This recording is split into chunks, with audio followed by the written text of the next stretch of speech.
Hi guys, welcome to my channel. Before starting, subscribe and like the videos, it really helps. The content from this video are taken from the web novel and manga series of Mushoku Tensei Jobless Reincarnation. Now please enjoy the video. Part 4. They had left the Asura kingdom under the guise of studying abroad. Their current state, out of fear of assassination, appeared to be nothing more than throwing aside everything and fleeing from the country immediately. Though that was but half the truth. Inevitably, the first prince had sent a pursuit party after them. He was aware of the risk a still living Ariel possessed. Her charisma might allow her to captivate the magic guild. Furthermore, there were also the children of other Asura nobles attending the academy. She might give them, the seconds who couldn't carry the next generation, or the thirds whose heart could be swayed, the way to become the head of their houses, since there were many ways it could be done by assisting Ariel. In addition, there were many various nobles and royalty to be found in other countries and tribes. If Ariel, who has extremely high charisma, were to return after attaining strong ties with foreign countries. The first prince faction thought that it would be best to make this attack somewhat excessive. The pursuit of the princess's party continued even after they left the borders of the Asura kingdom. There were 15 nobles which comprised this party, and whenever one was alone, they always lost their lives in their surprise attack. In particular, the surprise attack at the Red Dragon's upper jaw was thoroughly severe. About 10 swordsmen, a magician for support, and a healer that laid in wait. All of the previous surprise attacks were in preparation for this ambush. This sure kill formation, however, was crushed entirely by the hand of Sylphy. The chantless magic combat techniques that Rudeus had thought up were highly effective here. Though Sylphy was in the ceremonial position of guardian magician, she had never neglected strengthening her body, and she had even learned how to swing a sword from Luke, when he could spare the time to teach. And though it was just a thin layer, her body had recently begun to wear fighting spirit. All of the attacks had stopped when Ariel's party had crossed over the Red Dragon's upper jaw. Excluding Sylphy and Luke, the number of Ariel's noble servants had been reduced to merely 2 others. The first prince faction didn't have the nerve to send an assassin into a country where they couldn't keep a close eye on things. The sure kill formation had been destroyed, and for an opponent they couldn't kill within their own borders, there was little confidence in finishing the job in another countries. This was a mistake on the part of the first prince faction. If the attack was repeated 2 or 3 more times, the probability of Ariel dying would likely be very high.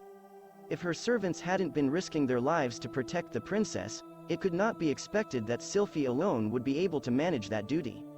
However, the first call of the prince's lack of judgment on this matter was no doubt owing to the combat prowess of Sylphy. After the ordeal, they made it to Renoa Kingdom. 5 people unaccustomed to traveling to a foreign country. Only 2 servants remained. Elmore Blue Wolf, Clean Elrond. Both of them were young ladies. The middle-aged servants who knew the fundamentals of the journey had already died. There was bad planning, delayed traveling time, and the matter of it becoming winter en route. The dangerous pursuit party, and the villagers' complacency began to wear thin the patience of the group, and almost led to disaster. They probably were seen as a delicious morsel to a monster or bandit. Along the way they were attacked many more times. However, every attack was repelled.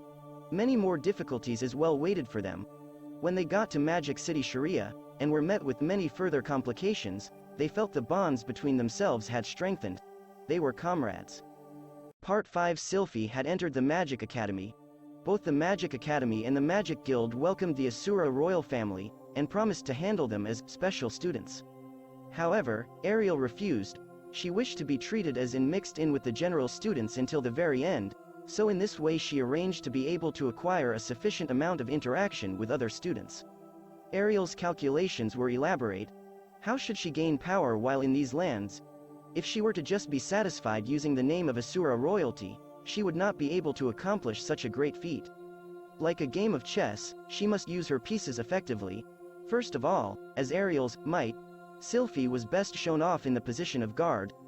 Luke, also a guard, though without any real power, was better placed in the position to show generosity and gentleness, kept closely on hand. Ariel herself would take the position as a symbol of admiration, and she decided that her 2 servants, Clean and Elmore, would devote themselves to the work that could only be done in the shadows. Sylphy was able to continue with her disguise unchanged. When guarding Ariel, she would conveniently dress in clothes suitable for a woman. However, The best way to show might would be to emphasize it by mystery. An unseen face, and an unspoken opinion. Was it a boy? Was it a girl? Who knows? An extremely strong guard who used chantless magic. The fact alone that this person was guarding the princess was all that was important. It made the existence of the princess even more grand. Also, if you don't understand your opponent's true nature, then there will be hesitation when it came to starting trouble with them. The main duty of the two servants was information gathering, mixing with the general students, detailed rumor collection, and manipulating information. The job was really that of a covert operative. Those girls, who would casually contact Luke at times while pretending to be his groupies, would then relay information. Regular information included various things about the Fedoa search party, personal information about enrolled students of the academy, the Asura Kingdom situation reports, and information about nearby influential adventurers. Luke's job was to act the part of the fool, and receive the information naturally, as a familiar face, continually posing as a sociable person. Although since Luke was originally a ladies' man, his posturing would be less of an act. In an unknown land, unacquainted with people of differing cultures, suddenly rising to power through associations, failure cannot be allowed to happen here. Part 6. Ariel gradually wasted away, in the situation in which failure must not be allowed to happen, without any kind of relaxation, continuously playing the part of a symbol. With no relaxation time, her great spirit had been whittled away. Still, she did somehow manage it for the first several months. Sylphy had become Ariel's confidant because it would help alleviate the stress her body had accumulated. However, certain information had arrived. The updated death roster of Fedoa territory, in other words, it was information on the death of Sylphy's parents. From this, even Sylphy was closed off and in low spirits as could be expected. Sylphy, having desperately made it this far, hearing about her parents' deaths took a heavy toll. Her one hope had been destroyed in an instant. Brooding, seclusion, the situation did not allow for it. Ariel wasted away. Sylphy was worn out. And the two servants who couldn't become used to their new way of life, it was hardly a situation where there could be worry about another person. Only Luke seemed to be fine. Because he had the optimistic and undaunted characteristic unique to the Greyrat house, he always seemed to be in the same state no matter where he was. The stability of his mind was likely helped by his so-called upper Asura nobles, lady fishing, circumstances. Luke wondered if there wasn't some way he couldn't be helping with the current situation.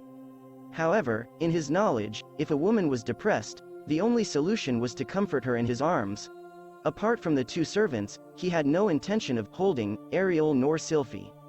For Luke, these two people had leapt over the category of love interest into that of a special existence. He was troubled. He wondered if there was anything he could do. Then he suddenly remembered. At one time, there was the example of the genius boy who gave lessons to the brutal monkey of the Boreas house. Being the 7th or 10th day of every month, he created a thing called a holiday, and quieted the anger of the monkey. Even to a certain man with habits of debauchery, it was especially important to have a little bit of something like a breather. Once every 10 days they would be allowed to cut loose and go wild. Because of that, he proposed venting stress in such a way. Ariel, though she was worried about its effectiveness, agreed to it. Sylphy, also desiring some alone time, also agreed to it. However, there was one concern. Ariel's existence must become that of a symbol, and such an existence, if she were to be found cutting loose in the town once every several days, what would other people think of that? Ariel must be a symbol. She must not be allowed to appear the same as any girl around here. Everything that took great pains to begin building up absolutely must not be destroyed now. But such anxiety was easily solved by the existence of a certain magic tool. A magic tool that allows the user to take the shape of another. This magic tool took the form of 2 rings, a green ring, and a red ring. The person wearing the green ring would become identical in facial features and hair color to the person wearing the red ring. This magic tool was a secret treasure passed down in the Asura Kingdom family from generation to generation. This magic tool was meant to be worn by the body double of the Asura Kingdom. For Ariel and Sylphy, at times when they would go on holiday, this tool was used to disguise Ariel, so any assailant's eyes would be deceived. Using this magic tool, height and build, voice, even the eye color was unchanged. If observed well, or if one was heard conversing in its form, they can easily become exposed.